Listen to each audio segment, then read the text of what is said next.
First of all, welcome. My name is Beatriz Menanteau, and I am a staff attorney in the Women's Human Rights Program at the Advocates for Human Rights. And the Advocates for Human Rights, just as a brief overview, is a nonprofit, a non-governmental organization located here in Minneapolis, but we do a lot of work locally, nationally, and internationally as well. The Women's Human Rights Program, we use these international human rights standards to advocate on issues of violence against women around the world. And we do this through legal reform, training, advocacy, monitoring, and relevant to this presentation and this program is our sex trafficking needs assessment, which is on our website, as well as other resources, both that you picked up on your way in and that you can find on our website, as well as our stopvaw.org website, which has a wealth of information on human trafficking as well as other forms of violence against women. So the objectives for today, we're going to define human trafficking. What is it that we're talking about? We want to understand the dynamics of human trafficking, and we want to review Minnesota's response to human trafficking. And in reality, the way that this plays out in our state is that it's sort of the other direction, where we really, to build our response, we needed to understand its definition and we needed to understand the dynamics. And that fed into and really helped us create the response and build upon it as we go. So what is human trafficking? I'm actually gonna turn this into a quiz. It's okay, we'll work through it. You don't need to be nervous, but I wanna ask, human trafficking refers to A, sale of adults and children for commercial sex and prostitution, B, the sale of adults and children into forced labor, C, the combined problems of A and B, or D, pedestrian congestion.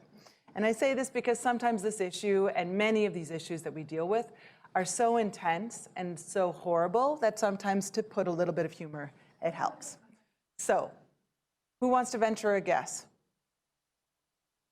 C, right, there we go. So we're off to a good start. Human trafficking, it is both sex trafficking and labor trafficking. These forms of exploitation often overlap. And we know that human trafficking is an international and national and local issue. There are multiple laws that address human trafficking as well in each one of these forms. And we'll get into that a little bit later too. Oops, went the wrong way. So basically, it's when one person holds another in compelled service. It involves people profiting from the exploitation of others. So quiz question number 2. Human trafficking is the second largest criminal industry in the world, the fastest growing criminal industry in the world, a more than $30 billion industry, or all of the above. D, all of the above. Now these numbers, they could very well have changed, okay? And they're more likely to change. But the point and the story that this tells remains the same, that this is a huge problem. And it's a huge problem in part because it is extremely profitable. So we know it's a huge problem around the world. That's what these numbers do tell us. But as far as numbers, that's about all I can tell you is a big question mark. Because while we know it's a big problem, exactly how big it is, how widespread, how many victims, how many perpetrators, I'm not really going to be able to tell you. That's a very common question. But when I discuss numbers, I have to do so with a large caveat that by its nature, human trafficking is a clandestine crime. While it happens all around us, it is innately hidden, which means that any numbers you'll hear are probably less than what the reality is. So that's something to understand as we go forward too, and whenever you're looking at numbers. We do have some information though. I'm not going to leave you without any information. Some limited resources tell us that there are at least 21 million adults and children being trafficked for labor or sex at any given time. And this is from the International Labor Organization. Separate from the numbers, I want to discuss exactly, well, what is human trafficking? And this is where we get a little bit into the nitty-gritty of the laws, because there are multiple definitions of human trafficking. There are three prominent definitions, one being the United Nations, the federal law, and state law. Any state could have its own law. We've had a law on human trafficking, both labor and sex trafficking, since 2005. Now, while it's not always important to know the nitty-gritty of these laws, it is important to know that there are different definitions. And even within these categories, the definitions there might be extra nuances and layered within each category.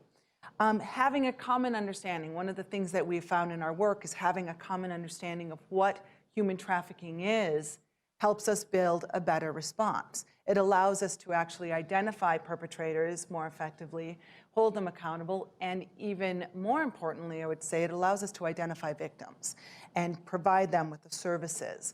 And when one part of the system is moving forward based on one understanding of what human trafficking is, it means that's different than another part of the system. It means that there's going to be confusion and not a coordinated response. So human trafficking is often broken down into three elements. Action means purpose.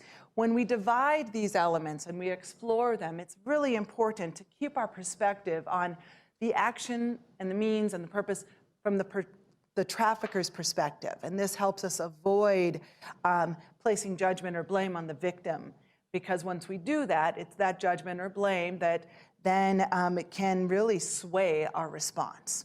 So when we look at the federal breakdown of human trafficking, the action can be what the trafficker did to get the victim in the first place: recruitment, transportation, harboring, enticing, or obtaining. Now, the means how the victim was really brought into and kept in that situation. Under federal law, it can be used force, fraud, coercion, unless the victim is under 18 and it's a situation of sex trafficking. The purpose under federal law for human trafficking can be those related to labor trafficking, which would be involuntary servitude, debt bondage, slavery, and those related to sex trafficking, commercial sex act. Under Minnesota law, we can see a similar breakdown of action means purpose. The action looking very similar to that under federal law. The means, however, is where we see a distinction, a change, where under Minnesota law, a person can be trafficked by any means, regardless of that victim's age. The purpose can similarly be for labor, debt bondage, forced labor, services, slavery, or slave-like practice, or in the instance of sex trafficking, it can be done for the purpose of prostitution. So you'll notice that the big difference there might be under sex trafficking, but before we go there, we're going to look at labor trafficking a little bit in their Minnesota law. And here's a side-by-side picture of the federal labor trafficking law with Minnesota labor trafficking law. And of note is that while force, fraud, and coercion are not independent elements under the Minnesota law, they are in fact embedded within the purposes of exploitation. For example, forced labor, by its name, has that element of force in it. Similarly, debt bondage and slave-like practices have those elements as well. In fact, however you look at the Minnesota law, the truth is that it really has yet to be used to its full potential. The cases of labor trafficking that have occurred in Minnesota have actually used the federal law instead of the Minnesota law for various reasons. But there is a difference within the federal law that is one of those layered nuances. And that is that the federal definition of labor trafficking for the purposes of identifying victims is different than the definition that is used for the purpose of identifying a criminal act. And while the nuances of that might go beyond the scope of this presentation, the biggest takeaway is that that distinction creates confusion. And that confusion is a barrier to any prosecution within Minnesota, whether it's at the federal level or within the Minnesota legal framework as well. Furthermore, it's a barrier to victims actually being identified and receiving services or the limited benefits that exist. What we do see in Minnesota, and this is based on a report that the Advocates for Human Rights is currently working on and close to completing, and it's a report that examines labor trafficking and labor exploitation in Minnesota. And we can share some preliminary findings. One of those findings being that the most common form of labor trafficking in Minnesota is actually female domestic servants that are recruited from other countries to provide housekeeping or childcare. But they're kept in these conditions without pay, without any connection oftentimes to outside resources, and through force, through threats, and oftentimes that takes the form of sexual assault and sexual exploitation. So we begin to see this overlap and this connection to the forms of exploitation that are connected very much with sex trafficking and this increased vulnerability to being trafficked. We've also seen in Minnesota that the people who qualify as labor trafficking victims, or the cases that qualify for labor trafficking criminal prosecutions, include issues of labor exploitation, such as wage and labor wage and hour violations. So what this tells us is that if we screen more effectively for labor exploitation, we will be able to capture what labor trafficking is happening in Minnesota. And it also most certainly tells us that the reverse, or the vice versa of this is true, that if we can screen for labor trafficking, we will be capturing labor exploitation in Minnesota. Now, this has yet to be developed, and Minnesota is really on the precipice of being able to move forward in our response to labor trafficking. So going back to sex trafficking, this is where we see major differences between federal law and Minnesota's sex trafficking law. So first, unlike the federal sex trafficking law, Minnesota law considers individuals of any age who have been prostituted by any means as trafficking victims. We don't require these added elements of force, fraud, and coercion. The effect of this in Minnesota is to focus again on the actions of the trafficker as opposed to the behavior of the victim. Second, Minnesota law places sex trafficking within the state's prostitution and pimping statutes. So it recognizes this connection between sex trafficking and pimping and prostitution.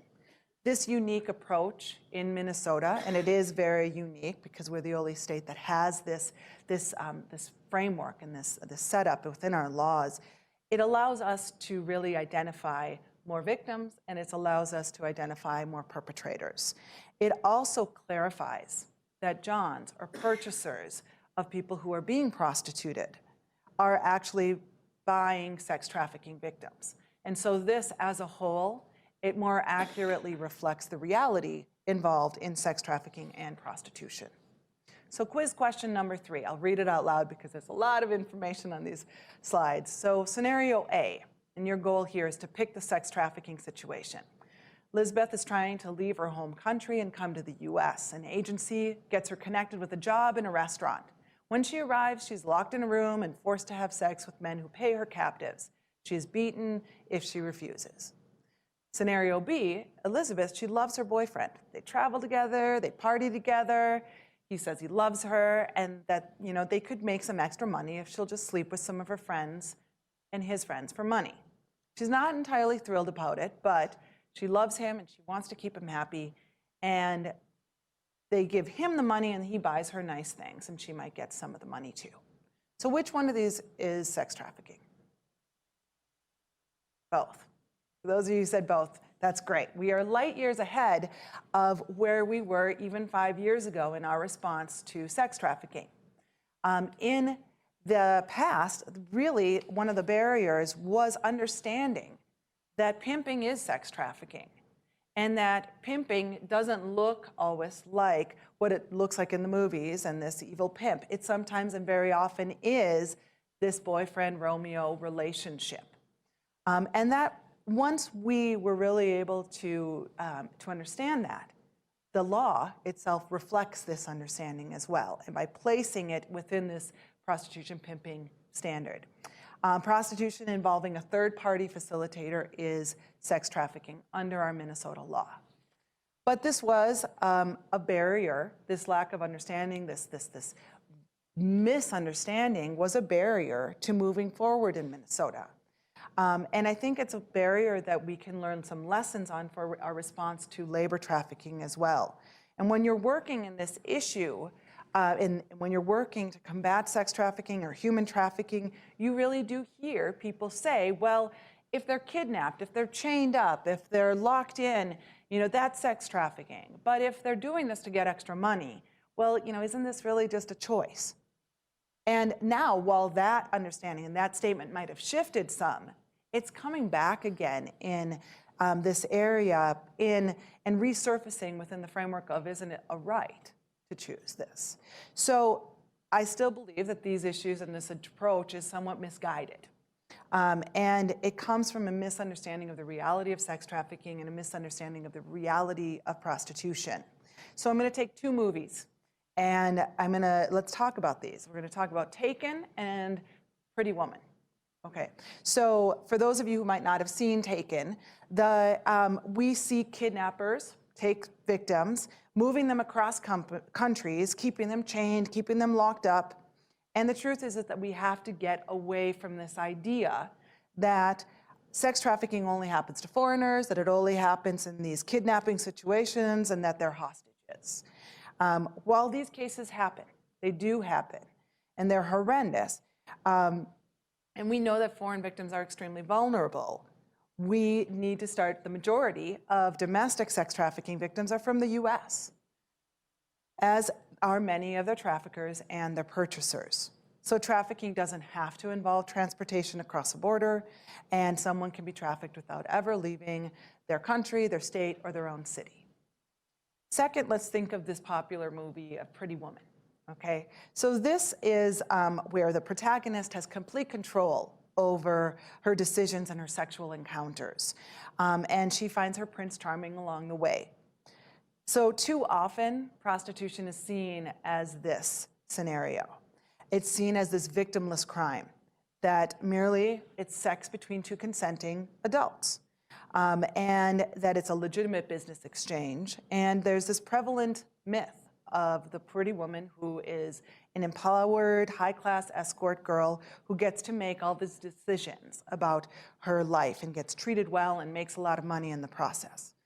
And the truth is that this isn't the reality for the majority of sex trafficking victims, and it's not the majority for the majority of people, the reality for the majority of people in prostitution either.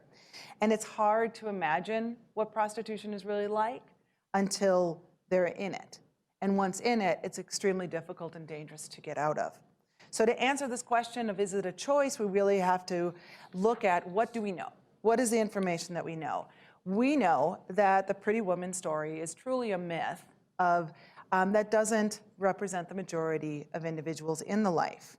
By definition, in Minnesota, we're talking about where there is a third party that is making a profit off of the sexual exploitation and controlled prostitution of individuals.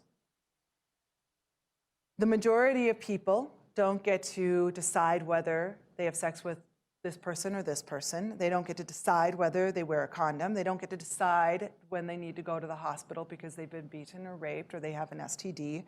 And all of those decisions are things that inform choice, right?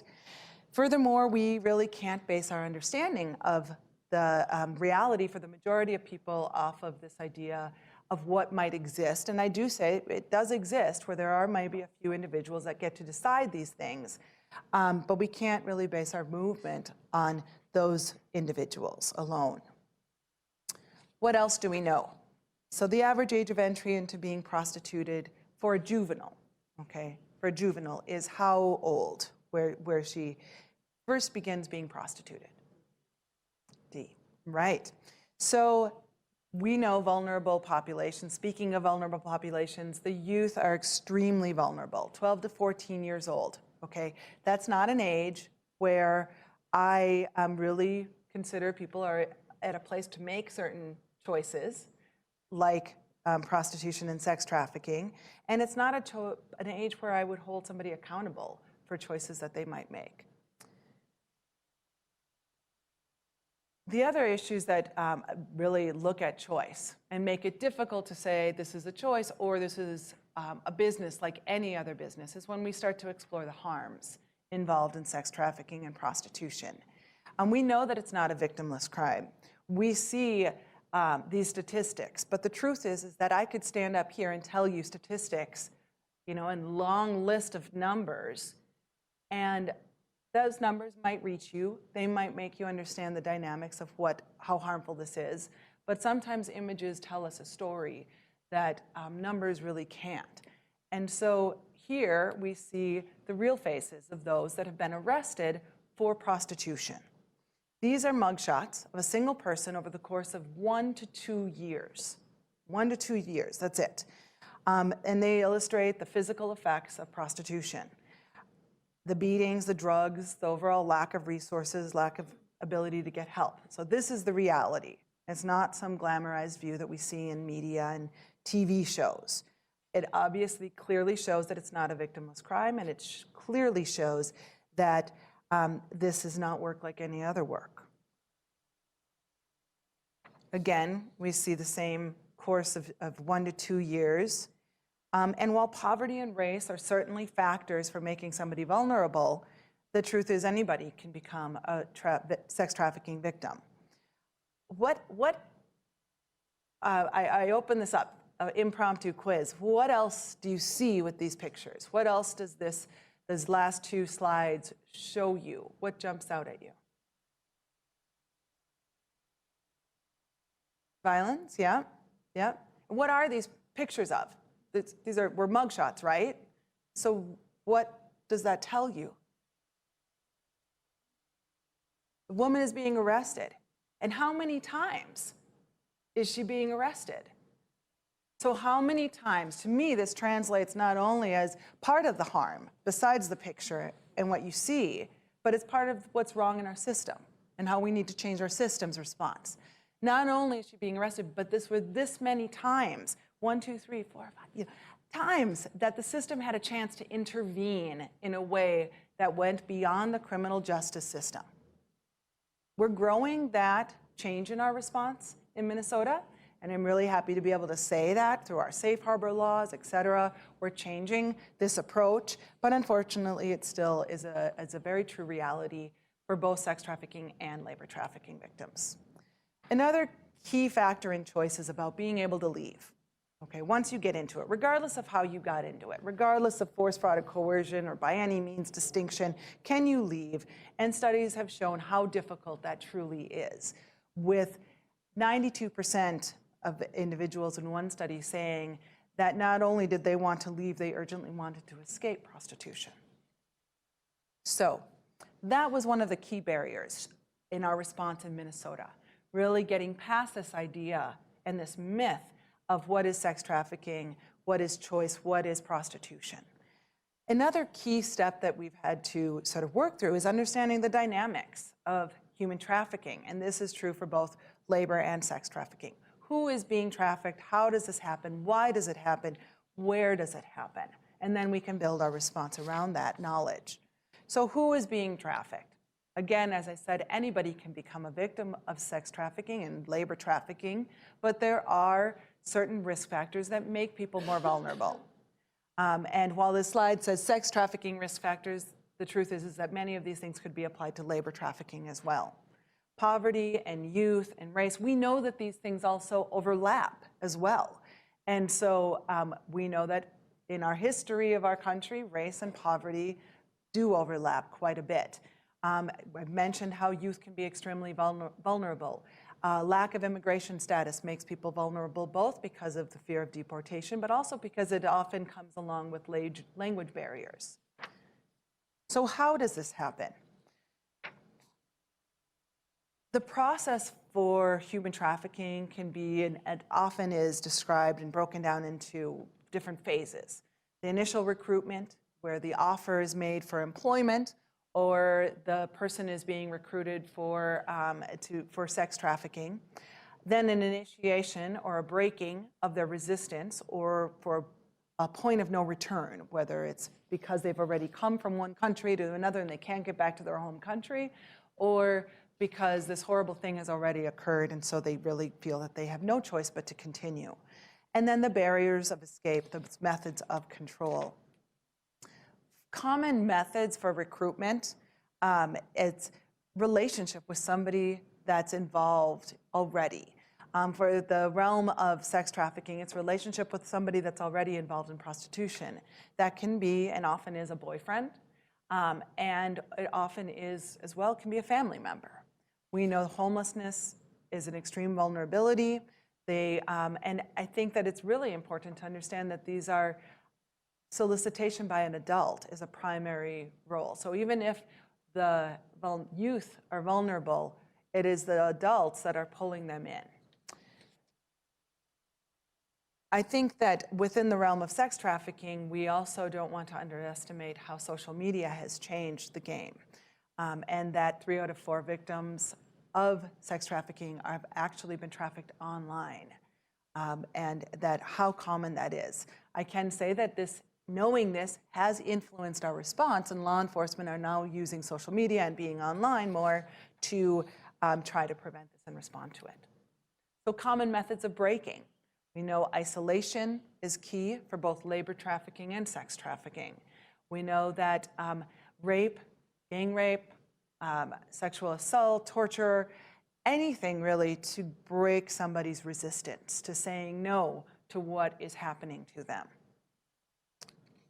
This often takes a form of tattooing their trafficking victim, having them undergo that first customer. And once that has happened, then they can continue to hoard that over their head, and either through blackmail or threat of exposure, get them to continue to do what they want them to do and manipulate them.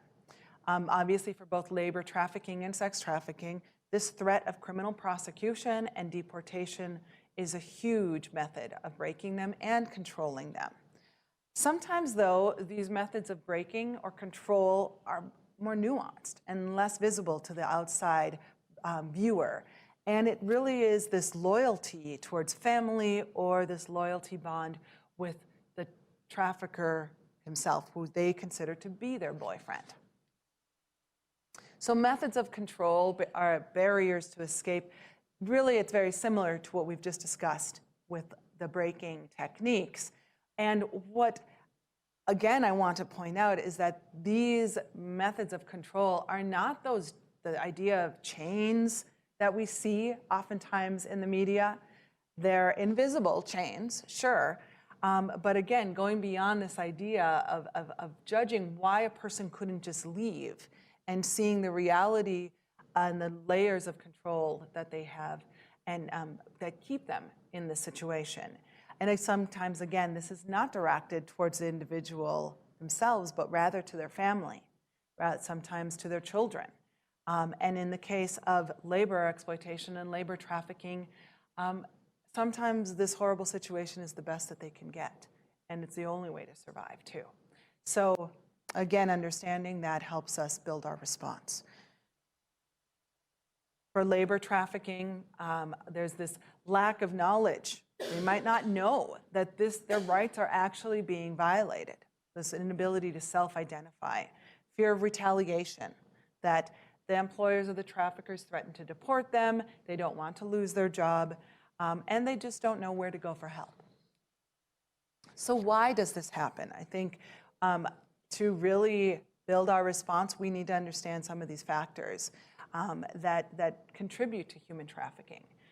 And in essence, it's looking at people with a price tag and trying to get the most money for any form of exploitation, whether it's labor or sex. Within the realm of sex trafficking, it's this, you can look at pimps or the traffickers, the purchasers, the trafficked people, and really what supports this is demand. It's because there are people willing to buy other people for sex that this exists and it continues to be so profitable. But even within that category is looking at what exists in our culture that normalizes sexual exploitation, that normalizes this idea that there can be a group of people that it's okay to buy them for sex, that normalizes predominantly male behavior towards women in the forms of exploitation. For labor trafficking and human trafficking overall, it's asking the right questions so that we can identify it. And unfortunately, these questions aren't being asked in Minnesota in a very coordinated way. And that's part of the finding of this way, of findings of the labor trafficking and labor exploitation report that we're doing, is that we haven't even begun to build our response because we're so behind and we're working on our methods of identification first. So why is that being so difficult? Well, there's limited screening tools for identifying labor trafficking victims. There's limited training. While we have had a great amount of training on the issue of sex trafficking in Minnesota, we've had very little training for service providers, for law enforcement, for system professionals overall on labor trafficking and labor exploitation. So a key issue for why is this happening is asking, well, are we seeing it? Do we see it? And learning to identify trafficking victims, both labor and sex trafficking, is key and the first step to actually responding to it. So when we talk about do we see it, well, where is it happening? Where should we be looking? And as you can see from this list, it's really happening all around us. We know that it's happening domestic service. We know that it's happening within the commercial sex industry, and both legal and illegal commercial sex industry. There's this known link between sex trafficking and stripping institutions as well. So we know that we look at agriculture, or farms, or restaurant, or bars, hotel, or motel. You look at basically all of the places you go on a regular basis, and you might see some connection to human trafficking. So there has been some development now through the report that's being written and some working groups on labor trafficking to start to create some screening tools for self-identification as well, so that individuals can know when their rights are being violated. For labor trafficking, it's dealing with these questions of debt bondage, forced labor, services, slavery or slave-like sort of practices, organ removal, asking things like, is someone holding your personal documents? Does someone else make decisions for you? Do you owe money? And do you have to work to repay that money? Are you receiving all or some of your pay? And are you afraid? Again, fear goes to the root of much of this. What happens if you decide to leave? What happens if you make a complaint? For sex trafficking, we've also been able to develop some tools to help people in screening and identifying what sex trafficking is that are unique to their industry. So on our website, at the Advocates for Human Rights, you can find some of these resources that are particular to industries. So let's look at Minnesota's response to human trafficking. This is a very long arrow that I'm going to have to start to piece apart because we've been building such a strong response, and that's very exciting to actually say. Starting from 2005, when our law was first passed, and then in 2006, a human trafficking task force that has been developed. And this is a task force that still exists today. And it is a statewide human trafficking task force that anybody can become a part of. Well, initially it was legislatively mandated. Now it's open to the public. So if you'd like to become a part of that, you can find links on our website, otherwise just by Googling the Minnesota Human Trafficking Task Force and signing up. In 2008, the Advocates for Human Rights wrote our Sex Trafficking Needs Assessment report. You can also find that on our website, and it identified some of the gaps in our system's response to sex trafficking and made some recommendations for moving forward. And it's this report and those recommendations and those findings that has really driven and guided our work in Minnesota overall. And part of that was looking at how we treated victims and what was our system's response to victims, both looking at perpetrators and the need to increase penalties, but how are we interacting with victims and how can that be changed? Which really pushed forward the Safe Harbors Law. And the Safe Harbor Law we'll discuss, but it really is this idea that sexually exploited youth that are 17 years and older can no longer be criminalized for engaging in prostitution in Minnesota, but instead they need to be referred to services, okay? So this underlying idea that what is it that victims need? And how can our response be shifted so that we can meet these needs? Safety and basic survival being key.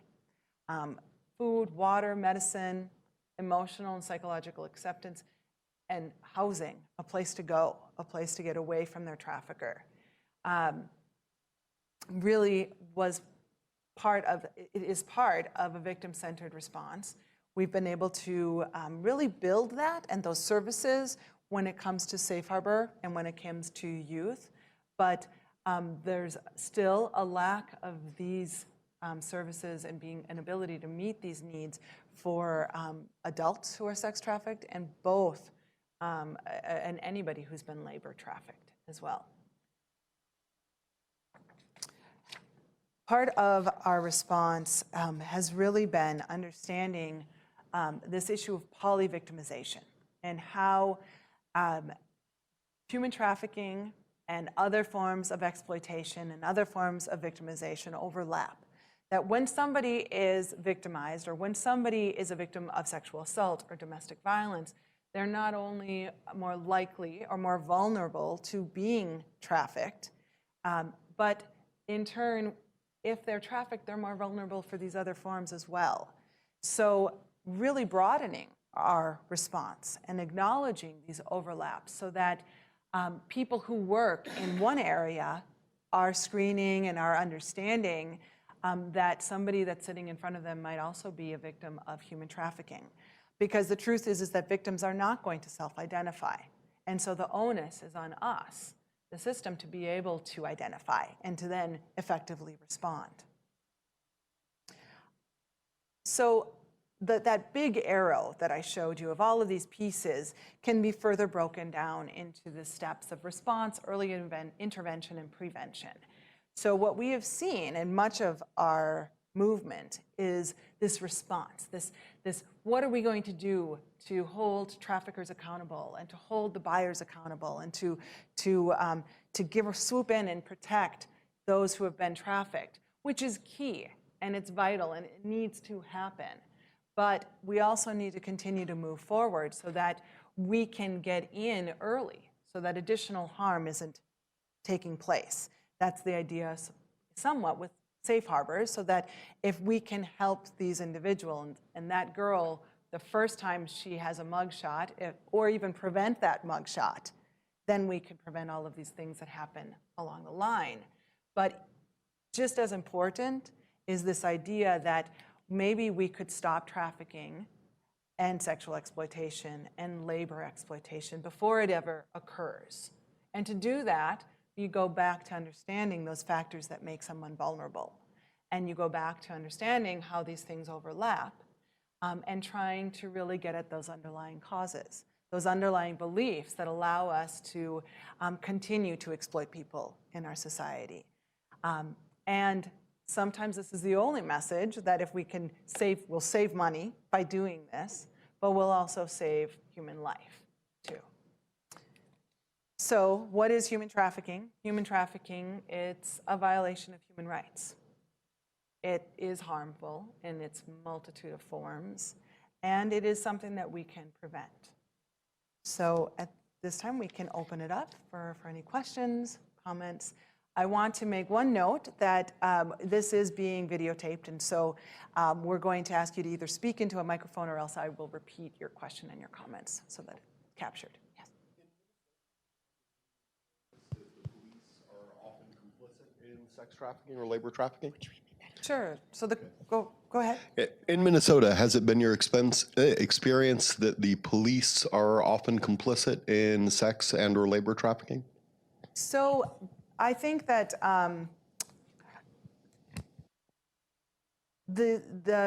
Initially, there was quite a bit of reports where the police were either not responding at all or that their response was actually more harmful. And so, and the complicit in furthering both sex trafficking and labor trafficking. At the same time, however, they have been our greatest allies in changing our response. The police, I think, have received the most training on this issue of sex trafficking and sexual exploitation than many of most of the rest of the service system professionals. And so that we have seen a huge shift in their response as well, and in their overall understanding. So which has been really, really wonderful to see. And it's been the police in many cases that have been able to move cases forward by approaching their investigation differently, by approaching how they're working with victims differently. And it was actually many times the police that identified that this juvenile victim needed to be protected and needed to be referred to services. Even before Safe Harbor went into effect, it was police that often identified that. So I think when we're looking at any part of the system, there have been examples, and you'll be able to pull examples of where it's been a harmful response. But it's shifting. Okay.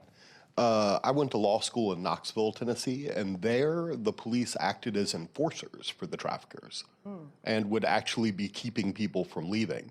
Yeah. And there were specific police units that were well known for this, the main one being the ROPE unit, the Repeat Offender Program, Repeat Offender Patrol. But the different labor organizers who trafficked in people would have the police go and pick up folks who had left them. Yeah. And so they're operating basically as slave catchers for them. And yes, so those stories came out. That has happened. We've also had horrible stories where the police will, in effect, further exploit the person who's been prostituted and asking for sexual services in exchange for being not arrested. Now that, or going too far in a sting situation where the individual, sort of goes too far in how much they're willing to do to be able to prove that this was prostitution. But in that situation, their approach has shifted, because instead of including it and trying to set up stings that will arrest the woman who's being prostituted, they're now setting up stings to be able to get the purchaser. And so they're having identities online that where they're pretending to be a 16-year-old girl, for example. And when they set up at the hotel and the person who's wanting to purchase the 16-year-old girl for sex, they'll then arrest him. So while those stories have happened, and it's happened in Minnesota as well, based on information that we have from victims, the shift is happening as well, and they're again becoming more of our allies. So. I'm wondering if you can talk a little bit more about the issue that you mentioned regarding the fact that we definitely have changed the law now to protect 17-year-olds and younger, but what about all the women who are older, who were trafficked when they were youth? I mean, and many of them, as you said, talk about the fact that they got into this situation in the first place when they were young, 12 to 14 years old, I think was what you said. What about them, and are we doing anything at this point to help basically the 92% of women who got into this situation because they were trafficked in the first place? Yeah. Right, so that is a wonderful point. The Safe Harbor came about because there is a conflict in the law. The law said that these people were both victims and criminals, okay? And whether or not the system was actually arresting them or prosecuting them as criminals, it still was a problem in the language of the law, and it could be used negatively to harm victims. So that conflict was resolved when it comes to those under 18, but that conflict very much exists for people who are being trafficked and prostituted who are older than 18 or older. It is a huge gap in our response. And even if they're not being prosecuted, even if an individual agency has decided their policy is to not prosecute people who are being prostituted, which many agencies have taken that internal policy approach, it still is a problem in our law, and it's open, and we're exposed if leadership changes and they suddenly decide that this isn't a priority area. And so it's, unfortunately, even if they're not being prosecuted, there's less resources for adults who are being trafficked as well. So on multiple levels, our response is to adult victims of sex trafficking as room for improvement as well. And there is discussion about this and what our response, the appropriate response to adults being trafficked or adults in prostitution should be. And our law and our system sees this overlap. In other places, there's more of a discussion of whether or not you can link sex trafficking with prostitution. And we do have some resources that discuss those different legal frameworks and legal responses to adults in prostitution. There was a question here. Yes. Somebody mentioned to me that the Super Bowls are a big draw for sex trafficking and human trafficking, and they were very concerned that the Minneapolis police weren't taking that seriously and weren't training and so forth. Can you talk about that at all? Yes, I can. Thank you.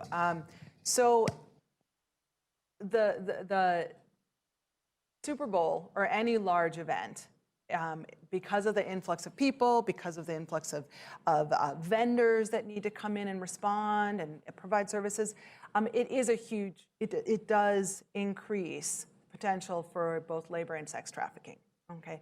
That being said, there's sort of this discomfort in the movement to sort of say, oh yes, the Super Bowl increases labor and sex trafficking, because what our fear is that people will think that it only happens then and forget that it also happens every other day of the year, and it's a huge problem that needs to be addressed every other day of the year as well. Now, with that concern being voiced, I can say I believe that it does increase, and I think that there's what we have learned from other places is that it can be an opportunity to build some sort of response and to prepare for that increase in both labor and sex trafficking. There has been movement in Minnesota to prepare for that within the police force and across the system overall. There is a Minnesota Super Bowl host committee, and along with other community leaders, they've created a team of people where the advocates is included in that to sort of build and prepare for this influx. And ideally, though, to prepare in a way that whatever trainings take place, whatever resources get developed, can be used for all the rest of the year and the time when it's not the Super Bowl, or be reused for other events that, again, create this influx because it brings a whole bunch of people into the state. And where I think that is another vital point to make is that, yes, we know that sex trafficking is going to increase. We know that there are going to be more people in our state, there's going to be more people that are buying other people for sex. But we also can look at the other side of this and see there's going to be an increase in labor trafficking as well, and labor exploitation, because of the number of vendors that are going to be brought into the state to cover everything. And the sex trafficking happens in hotels, but labor trafficking, labor exploitation also happens in hotels. So this is an opportunity for us to both look at sex trafficking and prepare for the Super Bowl and our response, but also to prepare our response for labor trafficking as well. And I hope that we're able to do that. I hope this team and the leadership that's being taken is able to do that as well.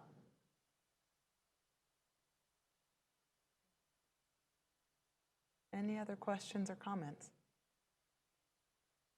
So I encourage you to visit our website, the Advocates for Human Rights, and you can see some resources on general issues of human rights. You can also find resources specific to human trafficking. including some information, PowerPoint and handouts for particular audiences on sex trafficking, and we're still, and much of this information and these resources are also being created for labor trafficking as well. So you can also find our contact information, and you can reach out to us with any additional questions or comments. Thank you very much.